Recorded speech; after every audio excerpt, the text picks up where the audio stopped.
Welcome to Srivalli Karthik YouTube channel.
మాల కట్టేసుకున్నాం కదా, దాని కింద వేలాడే విధంగా ఒక చిన్న అడ్జస్ట్మెంట్ చేస్తున్నాను.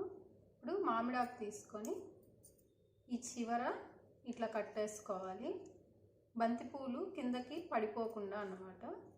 కట్టేసుకున్న తర్వాత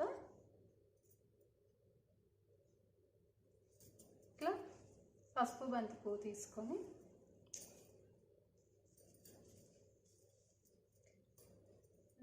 వేరే కలర్ తీసుకోండి, దాన్ని ఇలా తెచ్చుకోండి. నెక్స్ట్ మళ్ళీ బంతిపూలు తీసుకోండి.